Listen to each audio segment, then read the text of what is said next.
Hey guys, welcome back to The Bright Side. Macy here, The Bright Side Girl, and today we're going to be doing my Hikeathon TBR. In case you missed it, I will link the announcement video in the description as well as up in the cards for you guys. Hikeathon will be running April 18th through May 1st, so a Monday through a Sunday, a 2-week readathon that's all about fitness, nature, springtime, physical activity combined with reading. It's a whole fun thing. You can customize it however you want, so you can make it challenging or not so challenging. You can do lots of activity or just a little bit, however you want to do it. One of my favorite readathons of the year. It's kind of the perfect thing to put you in the spring mood. There are 5 physical challenges for the readathon you can learn about in that announcement video, and then there are 5 reading challenges. So for today's TBR, I'm only going to be talking about the books that line up with the reading challenges. I'm sure I will read more than this. I kind of like to keep it a little bit open so I can kind of jump around. I am going to be taking this readathon a lot easier than I did Galaxy-a-thon because I don't know why, but I can get through space books like crazy fast. I think a lot of them are shorter,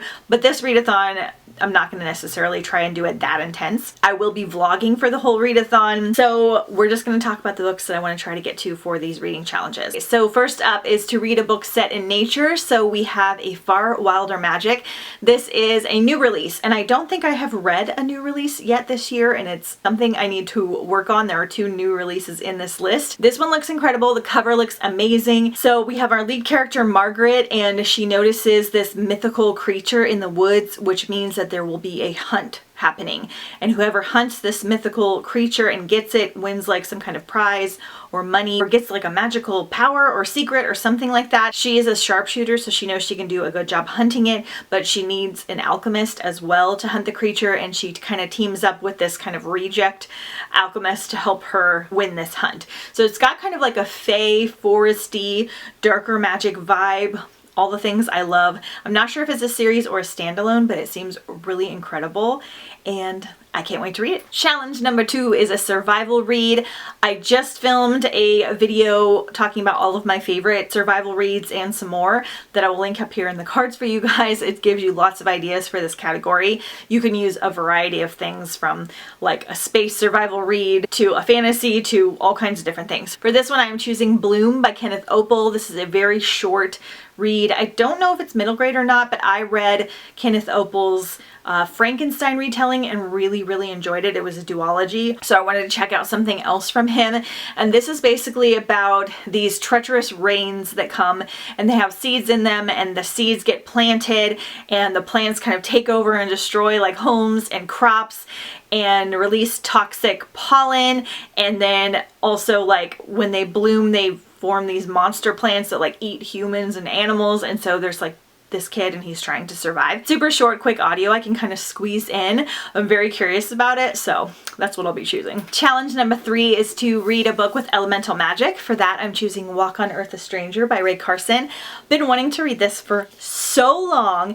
The covers are so incredible. In this one, our main character has a magical power of being able to sense gold and like find gold, and she has to keep it a secret because if people find out, then they'll like capture her and use her for her ability. This might be set during the gold rush, not entirely sure, but it's got definitely some magical elements in here, and it just seems really unique and different, and really excited to read it. Challenge number 4 is to read a spring read. For that, I am choosing Anne of Green Gables.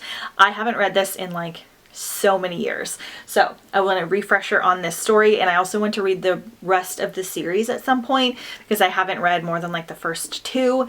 So this is by L.M. Montgomery. It's a beloved classic. It's about a couple, an older couple that's looking for some help on their farm, and they decide to adopt like a preteen boy to kind of help out and also take care of him, and they wind up with this girl named Anne, and she's a mess. She's just emotionally all over the place, and they kind of got tangled up in more than what they expected, and she's just so lovable, and it's just a really charming little story about family and acceptance and growth, and it's so good. And I also want to watch the newer TV show that came out a few years ago because I've never seen that one.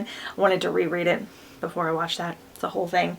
So I'll be trying to get this one in as well. And I think I'm going to try and do it on audio. Lastly is to read a book with flowers on the cover. For that, I'm choosing A Magic Steeped in Poison. This one is another new release that looks absolutely incredible. Our main character's mother dies and she feels really guilty because she brewed her a poisonous tea.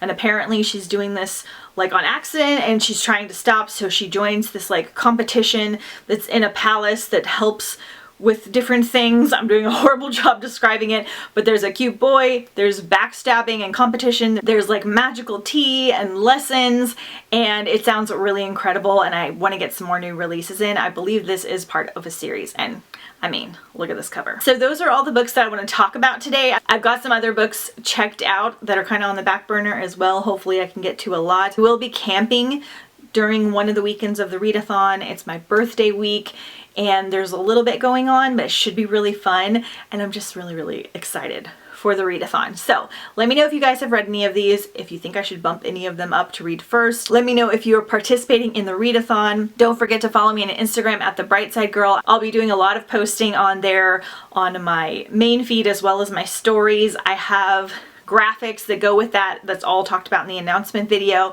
There are Instagram photo challenges if you want to join in that and make some new bookish friends online. Be sure and use the hashtag Hikeathon Reads if you do that. Helps you kind of connect with everybody. And yeah, I'm just really excited to have a really great time during this readathon. And I will see you guys next time on The Bright Side.